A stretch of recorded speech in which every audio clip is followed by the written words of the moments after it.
Good Friday, Amy. Happy Friday, Kirst. I had to think about what day it is. I know, it's ridiculous, right? I mean, it's almost, what time is it? It's nearly 11 o'clock and we're still not sure what day it is. Yep. Yes. Anyways, it is a good and happy Friday. How are you coping with ISO? Yeah, I'm okay. I cracked it a bit yesterday, but I'm feeling a bit better today. Excellent. Yeah. How about you? Yes, well, I've not been well, so I've been in bed most of the last couple of days, which is why we're not recording till, nearly 11 o'clock. But my kids are amazing. I just keep saying it. They are incredible, incredible humans. They are doing all their work. They are, even when it's suggested tasks like home economics, we've had them cooking and they're outside doing PE every day, and they're amazing humans. So I'm very happy. We are heading back to school on Monday. Yes, then we'll be aligned again. Yes. And New South Wales are talking about going back to school 1 day a week. Yeah, I heard that. Week 3. All kids on the same 1 day, or they'll split up? Who knows what it's going to look like yet. Yeah. Random. I am not coordinating that for sure. Imagine, our school is pretty small. We've got 2 campuses and there's 600 kids across 2 campuses, which is much more logistically easier than 1,000 kids in one tiny school like our old school. Random. So, we shall wait and see. Once things start going back, the ISO series won't be going anymore. Yes, but we'll see what that looks like when it happens. We certainly shall. 1 day of schooling does not mean that I can go back to work necessarily. Not necessarily, because it would just depend. And that's why I'm like, well, I just don't know how it's going to work, because for me, are they letting people go back to work? Are you allowed to go back to work 1 day a week? Does that 1 day a week correspond to my clients 1 day a week that they don't have kids? It's a logistical quandary. It is a logistical quandary. I will happily put off for another 2 weeks. Yeah, good. So we're in the middle of our 5-day kitchen declutter challenge, and we're today talking about cutlery and crockery. I'm a bit excited about this one. I wonder if, Kirst, you and I have things we need to declutter, or if we've got some good experience ourselves in our own homes or clients' homes. So hit us off, my friend. Well, Simon said the other day that he was looking at our cutlery, and even though it's stainless steel, it's starting to look a bit worse for wear. So he was like, oh, I think we need a new cutlery set. And I was like, well, we've got one that's 15 years old, that's barely been touched from our wedding, that we keep for good occasions. The good cutlery. And I understand how that happens, because often at weddings you get 2 cutlery sets. Yeah, we did. Yes. So I said, well, let's just swap the cutlery, let's get rid of this cutlery set and use the good, in inverted commas, cutlery set. I think his mum and dad gave it to us for our engagement though. So that's sweet. It is sweet, but it needs to be used. And absolutely. We don't have dinner parties, and particularly in ISO, we don't have dinner parties. No. So, and we've found it hard with our kids to have dinner parties much since having children. So, how many people does your cutlery set at the moment serve? I think 8. Yeah, okay. So we've got 2 sets that we've got for our wedding, and up until about 2 years ago, we always used the set that we preferred. So the good set was what we decided we were going to use, because we didn't want to be the people that died with the good set in the cupboard. And then we started hosting families and friends that had just so many kids. So our good set, it's a set of 8, but really it's a set of 16, because there's 2 different size forks, 2 different, there's 8 dessert spoons and 8 soup spoons, and there's 8 two different types of knives that I don't even know what the difference is. They're just a bit longer than the other. You don't know what the difference is? No, like one's just a longer. butter knife and one is to eat your food with. No, but the level of sharpness is the same. Yeah, yes. Yeah, so I did know that's what they're for, but they don't practically have a difference. And so we decided maybe a couple of years ago that we would bring out both sets. So we actually now have two sets of cutlery, both that we got for our wedding 18 years ago, both sets in the cutlery drawer, and it works a treat. So they're in two different cutlery trays because I like to keep them separate because they're a little bit different. And we have like the go-to on the left and the overflow on the right, and we use it really regularly. Like I would say we use the good cutlery probably once a week. Cool. Yeah. So for us, it works well to have two sets, but keep them semi-separated, but definitely not saving that good cutlery till one day when. No, I think, initially we used it when we had dinner parties, and then I'd always thought, we'll just keep it for when this cutlery set dies. So I've always had it in my mind that we would use it and not keep it for a good set, but it has taken 15 years for our original set to die. That's pretty good. Yes, it has. Do you have like the little kids' spoons and forks still in your circulation?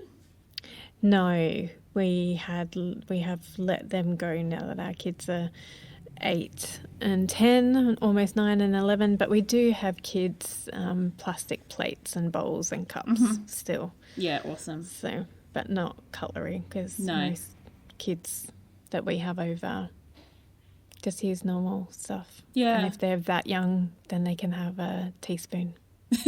Excellent. Break your teeth with this, kiddo. Well, it's better than poking their gums with a fork, isn't it? It's so better. Whenever I go through a client's cutlery drawer, which is one of the simplest decluttering jobs to do, because you just literally go through and then you need to vacuum it or give it a good wipe out because there's like crumbs from 4 decades ago in there, guaranteed. And don't be embarrassed. Like I find people go, oh my gosh, I'm so embarrassed. Okay, if you open mine, it would be the same. Like it's okay. I know. We are really, really clean people in our house. Like the benches get wiped every time a piece of toast comes out of the toaster, and we still have crumbs in our cutlery drawer and it's never open at the same time. I know, they just climb in there. Yeah, it confounds me. Confounded. I am confounded. Confound is one of like just the best words in the human language. I know, I'm playing words with friends at the moment and I'm waiting for that to be able to come up or to get enough letters to use that. Yeah. I hate words with friends because whenever you get a Q, you don't get an I. And whenever you get a Z, you don't get anything that goes with it. Why do you need an I to go with your Q? Do you not need a U? I mean a U. Okay, just checking. Just ignore me. Maybe the problem is that you're waiting for an I to go with your Q. Anyway, moving on. Yes. So cutlery. I have a way of storing my cutlery that some clients think is a bit ridiculous, but I got it from my mum. And that is, I quite like to... Are you saying that Marilyn isn't ridiculous? It's quite possibly ridiculous. Is for the good Sorry, set... Sorry, Marilyn. She doesn't listen, it's all good. For the good set, the one that you're not going to every day, I quite like to nest the cutlery. So the forks are all kind of facing the same way and nested up against each other, and same with the spoons. And I did that just for the everyday cutlery until I had kids, and then I just had to choose my battles. But it does look really nice when you open the drawer and your cutlery's nested. I know it's a little bit over the top. I know it's a little bit display housey, but I really like it. Well... Ours are always like that. Oh, of course they are, Kirsty. Why does that not surprise me? Even your but don't your children unset the dishwasher or anything? Yeah, they still... So they don't nest sideways, they nest on top of each other. Yeah, but regardless, children. Yeah, my children are, you know how like your children are perfect at being able to look after themselves at and be homeschooling. totally independent. Yes. Well, my kids are pretty good at only the forks and the spoons, and But not that's- even the yeah. teaspoons, No, the but big that's- spoons yeah. and the big forks. Yes. Yeah, they're good Wow. at decide. We've only got, because we've got that 12 set. So that 8 set. So we've only got 8 big forks and 8 little forks and 8. I know, but it's children. This is where I'm stuck. Well, Are you sure Simon's not coming in after? Well, we both do a little bit, but they're pretty good at That's putting amazing. their away. Oh. Well, we've both got perfectly perfect children now, don't we? Of course we do. So let's talk crockery. So we're talking bowls, plates, dinner plates, all the stuff that you would eat out of. Before we do that, can we Yeah. just give some tips on what to do? Because all we've talked about is what we have. Oh, yes. Rather than giving some tips on how to declutter your cutlery. So I would suggest, if you don't have little kids anymore, to get rid of all the little plastic and the odd plastic things and the odd things. Also have a look in your cutlery drawer and see if there's anything that actually doesn't need to live in an everyday high traffic use. For instance, corn cob skewers. Do they need to be stored in your everyday, unless you have corn every day, but if you have it like once a week or once a month, maybe put them in the utensil drawer so that kids don't accidentally stab themselves with the corn cob skewers. Or adults. My tip and presumably Amy's too, is that in your cutlery drawer, only have high traffic, high use utensils. Yeah. So your peelers, your knives that you use every day, your cutlery set, and your utensils that are used every day if you've got space for extras other than your standard cutlery. Yeah, excellent advice. My other advice is if you've got steak knives that are super sharp, you may want to consider keeping them elsewhere so that when you go for the butter knife, you're not stabbing yourself each time on the serrated edge. Yes, we have. So we built our drawers to be like 600 wide or something. I don't know exactly. They're bigger than standard drawers, wider than standard drawers. And they've got built-in inserts that we couldn't completely customize. We can customize a little bit, and so we've got a space for the steak knives and then a space for everyday knives. And then we've also got space for the sharp cutting knives. And we've got a little space for bottle opener, tea infusers and graters. So they're all together because they're regularly used but not needing to be at the front like the knives and forks and the teaspoons. One of the best things we ever did in our kitchen was put up a magnetic knife block, which I think we got from IKEA, and we've put that up just next to the stove, and so all the cutting knives live up there. That it is just the best solution ever. I absolutely love it. Our kids have been so, from little, they have not been. I've never had to worry about medicines. This is me rabbiting on about how perfect my non-perfect children are. We've never had to worry about medicines with them, and we've never had to worry about knives. They've just, or scissors. They haven't. I mean, Emily's cut her hair once, but that was only a couple of months ago at 8. And they're just not that curious, let's try and chop our own arms off type of kids. So we've never seen a need for removing, we've never even had them in a block when they've been kids. We used to before, when they were very little, we had them in a block, but then I hate knife blocks on the bench. I hate knife blocks. Oh, they're the worst. So I do like the idea of a magnetized thing, but we really only use, in our knife compartment in our cutlery drawer, we've got 2 paring knives, 2 small knives, serrated, bread knife, and then 2 sharp, good, cut the pumpkin knives. That's all that we have. So we only have 5 knives. we bought a knife set that came in a block. We chucked the block, but we found that by having the knives up on the magnetic strip, we use the right knife more often. And it also preserves the knife because it's not then rubbing up against other knives. So it works for us, doesn't work for everybody. All good. Yeah. Oh, yeah. Well, not having a go, just saying. Oh, I know.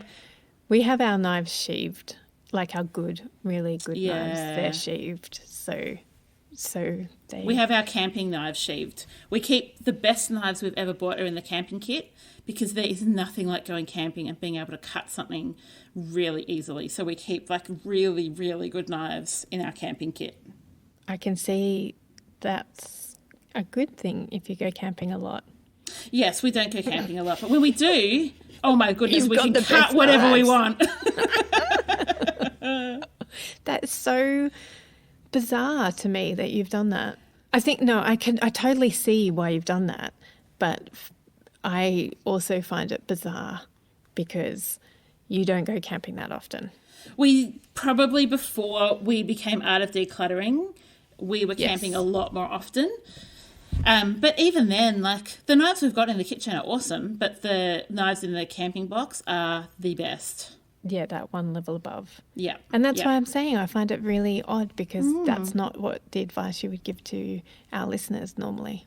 No, it wouldn't be. It's fine. It's an oddity of Amy. Yes, it's totally fine. It's totally fine. Okay, now we can move on to crockery. Okay. Crockery, I love talking about the orphans, and that is the plate or bowl that is like the only one left of a set that otherwise you loved, but you're keeping the crockery orphan just because you loved the set, but it doesn't stack. You don't tend to use it because, you're always going for a set of 2 or 4 or however many people in your family. So my advice with those is if you don't have a use for it, let it go, send it to the op shop, use it for a plant, get creative, but don't just keep orphans in the cupboard because you liked the set, because you don't have the set anymore. I often find clients, they keep that orphan because that is the one bowl that they use. Oh, and then like that's if they're perfect. Not setting it out. Yeah. If you're getting it for your cereal, but it might be morning. like their favourite ice cream bowl or their. Yeah, I love it. Notice how you go for cereal and I go for ice cream. Yeah, I would not be going for ice cream. That's super gross. Mind you, I don't like cereal either, so whatever. We in our family probably a while ago, we got rid of all the crockery we'd accumulated over those early years of our marriage. The $8 set from Target or from Harris Scarf, all the ones that you don't actually like using, you don't like the pattern of, but you bought because they were cheap and you were broke. And we bought a set of 24 of everything from IKEA. So it actually didn't cost very much at all. I think it was under $100. But we just now have 24 plates, 24 butter plates, 24 pasta bowls, and 24 soup bowls, and that's it. Awesome. Yeah. You do host a lot. I just wanted to say that to people who are listening and going, why does a family of 4 need 24? Yeah, it gets used all the time. Yeah, and you're lazy. You never wash up. That's right. We leave it for days and weeks. That's the best. I love it. But just, again, because it's contrary to what we would normally say to people. Yeah. I find that a lot of people, though, could easily do with a 12 to 18 set for people for their everyday regular use. Because all that is another family coming for dinner. Yes. And then you use them all. Yes. We have a really beautiful set that my parents-in-law gave us for our engagement. Like, that's our good set that never gets used because we never have people over. Or if we do, it's only like it's good friends who there's only 8 of us, so like including the kids, so we're not going to get out a silver engraved crockery set.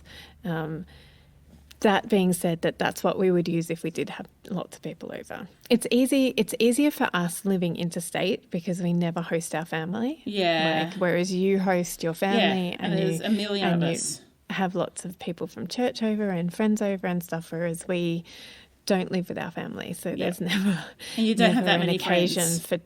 basically. um, we don't have an occasion for 27, 29, however many there are of us now. But yes, we would, when we do have bigger groups of people over, we just use our good crockery set. Yeah. That's perfect though. And I guess the question would be is, do you need the good set, or can that set go? Like, is it even something that you need to keep? Or maybe you could start using it for date night or Friday night ice cream out of the good set. Create some traditions around it. Yes, we totally could. We we're lucky enough to have a really big kitchen, so they're in a space. They're underneath our everyday use, so they're on a bottom shelf, so they're very easily accessed. Yeah, and they're not taking up real estate that something else needs. Yeah. So that's perfect. It's never been a question of should we let this go because it's clutter, because it's not clutter. No, that's perfect. Yeah, I think the fact that you've got it unpacked and ready and available makes you so much more likely to use it than if it's in a box at the bottom of the pantry. Oh, yeah. Yeah, definitely. One of the things that I find in clients' homes a lot is the bowls that are smaller than a soup bowl that you could use for like a dipping sauce or some nuts. I find that they just breed and there's no kind of rhyme or reason to them. And when you put them all together, our clients would go, oh, that's so many. But if you ask them individually, they'd say, oh, no, I use that one for this and I use that one for that. Any advice on that, Kirst? I think often you have to... I question why people have them, and they'll go, oh, we had this big party once where we needed all of them. I'm like, okay, that's great. How often do you have big parties like that?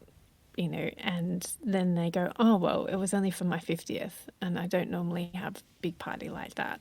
I'm like, okay, cool. And if you were to have another party that's smaller than your 50th, do you have enough of your Japanese set that you could use for that? Can you tell when we all got married, Amy? Yes, everybody has the Japanese set that they use for dipping sauces, and oh my goodness, yes. Yeah, so I think it is doing exactly what you said at the start, is questioning what else you could use it. Like, what else could you use instead? Like, yes, you use that for that and this for that and that for that. But if you brought them all together and you chose only your favourite or only the ones that stuck together or only the ones that match and limited that amount to what you do use them. Like, do you have Mexican night? Like, we use our ramekins that are like for creme brulees or puddings. We use them for our Mexican like we put corn in one and avocado in another and salsa in another. So we've got 6 of them because they came in a set of 6, and we use them for nearly everything that we would use condiment, like those bowls for. We do exactly the same, Kirst. Exactly the same. We have a set of 8 ramekins. They get used to put sour cream in. Yes. They get used to put anything that's a condiment, or dipping sauces. We just put in those as well. Yeah, and we do have a Mexican set as well, so we could do, if we were to have people over and we had appetizers, we could put dips in them, and it's thinking about what else you could use that for. And so what if the bowl is a bit too big? Do you know, like, people aren't judging you going, oh my goodness, they really should have bought this bowl from Myers. It would be perfect. Nobody's doing that. No, particularly not with that voice. Well, can you tell I've been watching kids like sitcoms? Yes, ABC3 has been your friend. No, Disney Plus has been my friend at the moment. Well, it's been Emily's friend and my friend, therefore. Yes. I think one of the great things to do too when you're looking at your crockery is to think where does the crockery come from? Are you hand washing or are you dishwashing? And what's the least resistance path to get from the dishwasher back to the drawer or the cupboard? don't have them some random place, like opposite the dishwasher where you can't have it open at the same time as the dishwasher's open, because that's going to drive you crazy. You just want to be able to do one swift move, dishwasher to the cupboard, and then when it's time to serve dinner, like what bench space do you tend to serve up on, and have them underneath that if possible?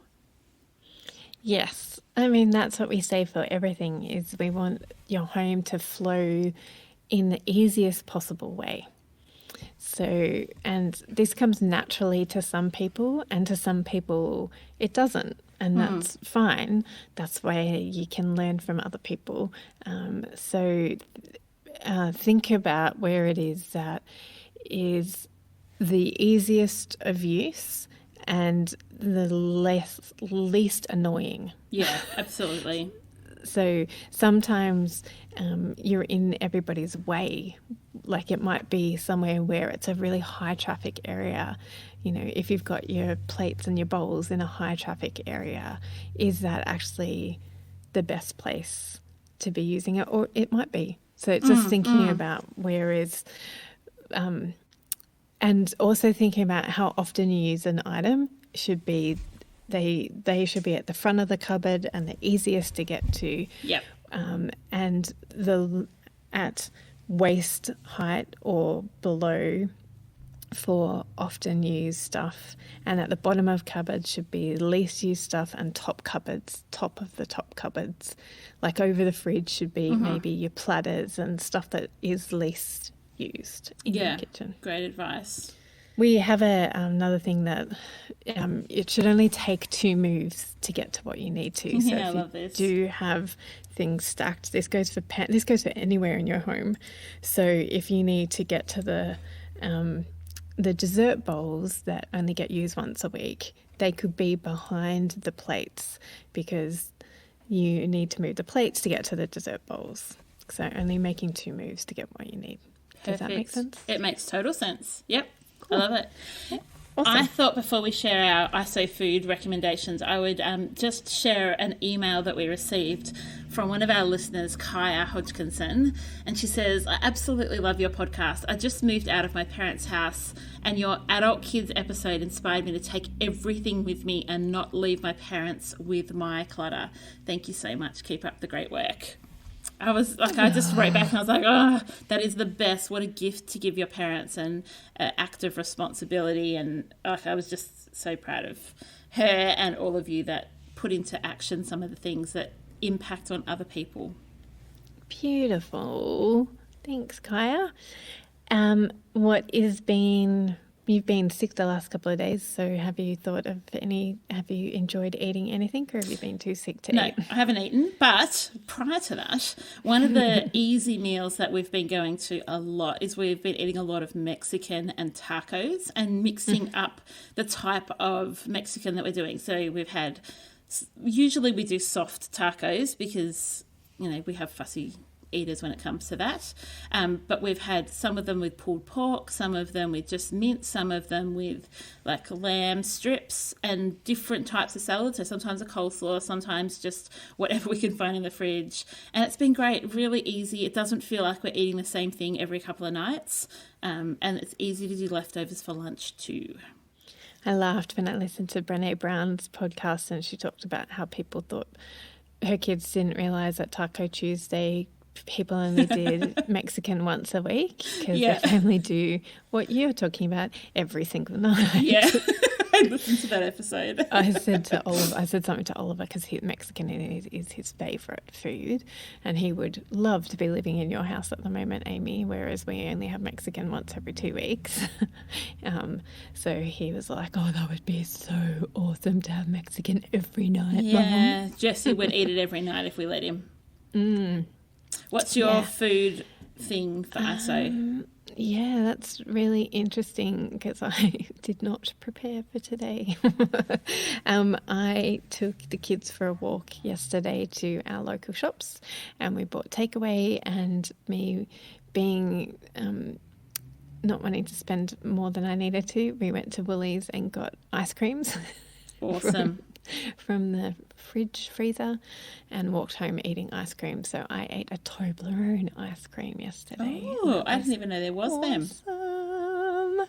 Yes, Toblerone for the win. Ollie and I were like, let's get them. We both like, that's our favourite chocolate. So, yes. And combine that with your love of ice cream and it's exactly heaven. It was awesome. Okay. Alrighty, well, we hope that has been helpful for your cutlery and crockery. Basic advice is if you don't use it, get rid of it. If it's annoying, get rid of it. And that's about it. Yeah. How's that for a summary? Yeah, and make it as easy to use as possible, all of it. Yes. And another thing that's really easy is for you to rate and review our podcast.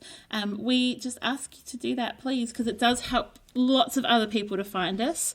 I had a dream last night, Kirst, that some of the guests that we've got booked coming up in the next couple of months were all in a room together and we were decluttering together.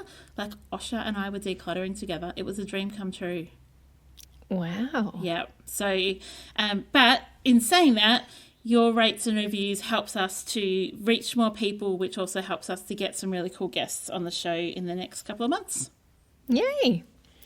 Awesome. Well, have a lovely Friday. Sorry this is coming to you later than normal, but we know that you'll hold lots of grace and show us lots of grace today. Yeah, it's still Friday. It's still Friday, but we still haven't got this up. This is just us recording. There's That's still a lot to go, Amy. That's true. All right, let's get that ball in motion. Bye. Bye. Thanks for joining us. If you've learnt something awesome today, we'd love you to leave us a review on iTunes or Facebook so others can find our podcast too. Don't forget you can see the show notes in your podcast app or over at our website, artofdecluttering.com.au. So if there's anything you want more info on, check it out there. If you'd like to join our supporter community, you can do so over at patreon.com/theartofdecluttering. We hope you have a great rest of your day and enjoy the freedom.